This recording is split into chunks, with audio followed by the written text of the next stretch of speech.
Yo, what's up mga master? Mark Music here at meron tayong linawin mga master at bibigyan ng kasagutan mga master ito si Master. Lilinawin natin itong mga master pero bago ang lahat, bigyan mo na ako ng disclaimer. Di po ako professional na gitarista. Nagtuturo lang po ako base sa alam ko at sa sarili kong research. Nasa sa inyo na yan kung susundin nyo to o hindi yung mga tinuturo ko. Let's go!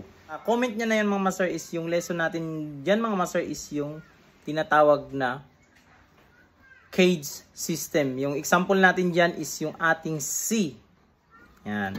Merong 5 posisyon. So, ito, yung i-spell natin yung cage. C, A shape na C, G shape na C, E shape na C, at yung ating panglas, yung D shape na C.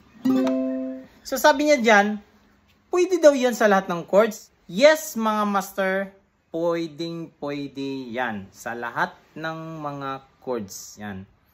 Example natin mga master, yung kanina is sa C yun mga master. Yung cage system na yan is nag-i-spell yan doon sa ito. C, A, G, E, D. At pwede yan siyang magpapalit-palit mga master. Example, ilagay natin sa cage system natin yung D.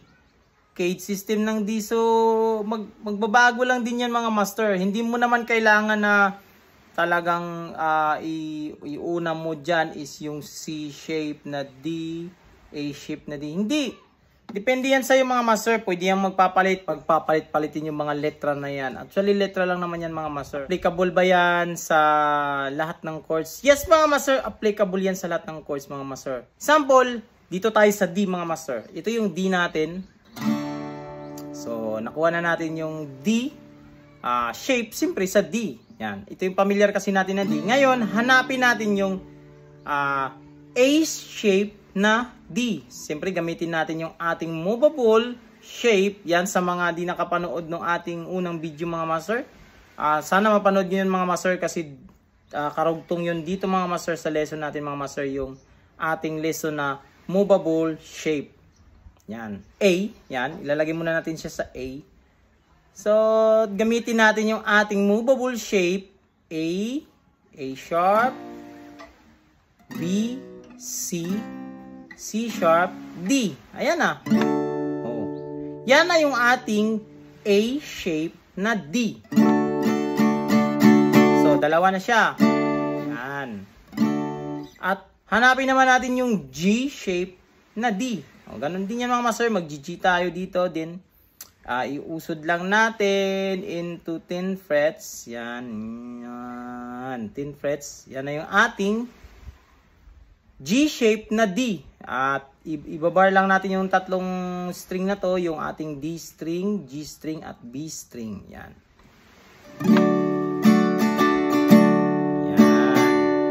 At sunod natin hanapin yung kanyang E shape na D. So, ganun din siya mga master. Mag-E shape tayo dito. Yan.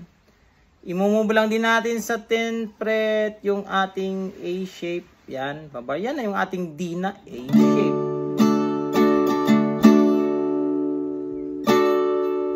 At yung ating panghuli is yung C shape na D. O, madali lang yun mga master. Ito yung ating C. So, tinakil natin doon sa ating movable shape. Siyempre, kailangan nating ipi-free yung ating index finger para meron tayong pang bar. So, mag-shift lang ng daliri. So, yung dito sa ating ring finger is isi-shift ng ating pinky finger. Yan. At yung dito sa ating middle finger is isi-shift ng ating ring finger, at yung dito sa ating index finger is isi-shift ng ating middle finger, at ito may free na tayo para iusod natin sa D yung ating shape. So, ang D natin is iusod natin ng 2 frets. C, C sharp, D. Yan. D. At magba-bar chords na tayo dito mga master. Yan. Bar chords natin dito mga master is dito lang sa may bandang baba lang mga master. Huwag na nating isama itong sa taas. Dead string kumbaga siya. Yan. Yan na yung ating C shape na D. Yan. Review natin mga master ha. Ngayon, gagawin natin yung cage. Ito yung C-shape na D. A-shape na D. Yung ating G-shape na D. Yung ating E-shape na D. At yung ating D-shape. Yan. Halos magkakatunog yung 5. Sunod nating hanapin mga master is yung G. Yan. So ito is yung kanyang G-shape.